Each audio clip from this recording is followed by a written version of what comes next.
I'm Sean Wood. Let's introduce myself.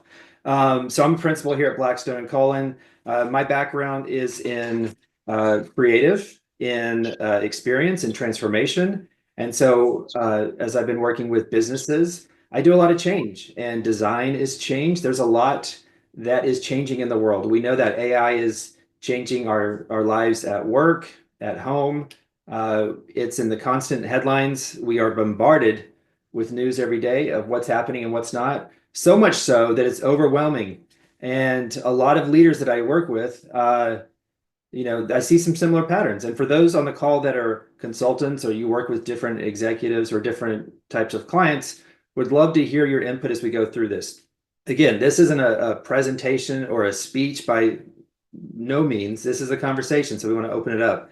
But I can tell you from my side what I'm seeing with the AI and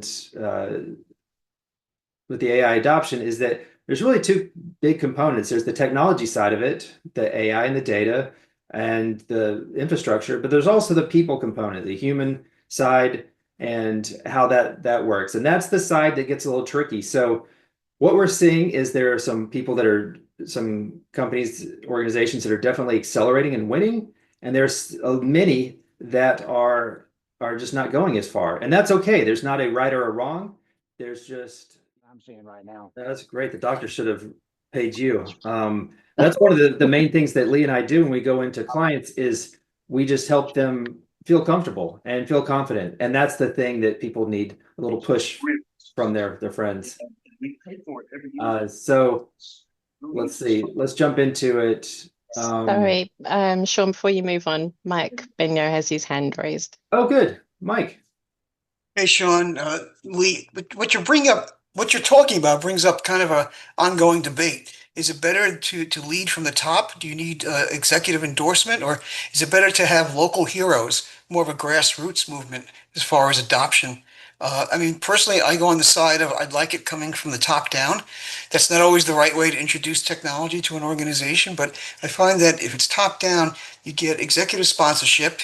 You realize from a staff level that it's approved, it's doable. You're not going to get in trouble. And the other thing is, and somebody else brought this up earlier, you can put IP protections in place from the very beginning. But in your own experience, Sean and Lee, where do you see adoption, moving fastest from a grassroots level and spreading throughout the organization, or coming from the top down?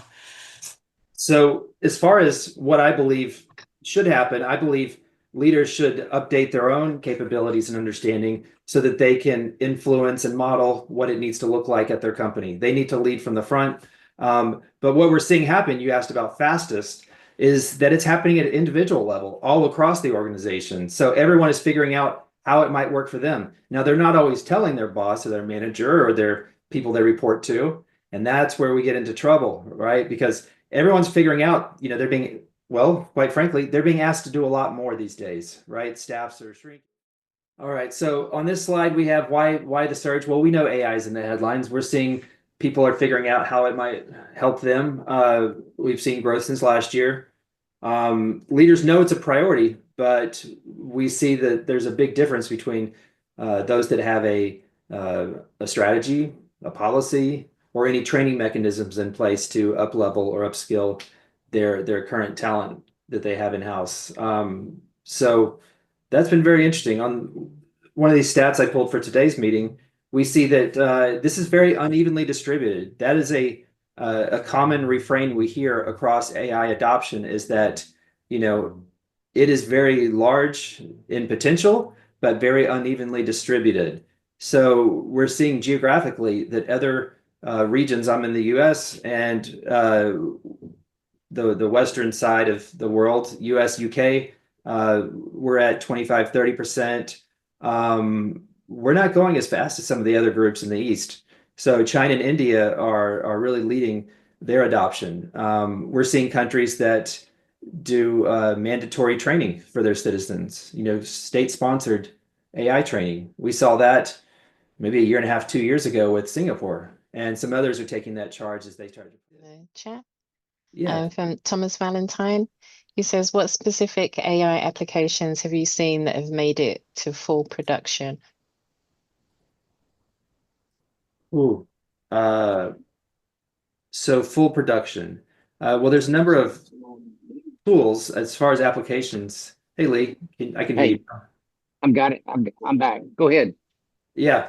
So I'm going to come back to you in just a second. As far as tools that make it to full production, there's a number of AI tools. There's the leading platforms, and then how the companies use that. I've seen that happen for sales. I've personally shepherded a number of marketing efforts through that have made it into production. So, the easy, low-hanging fruit for a lot of generative AI is content. So, text and imagery and video.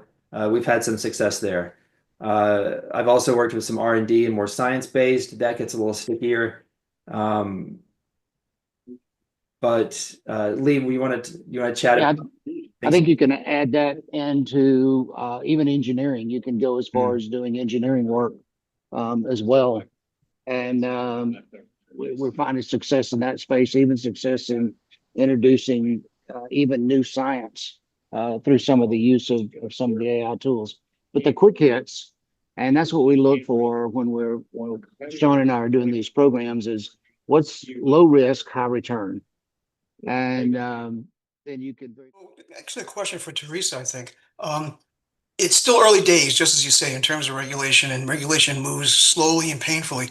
But Right. as far as trends, is it mostly focused kind of like GDPR?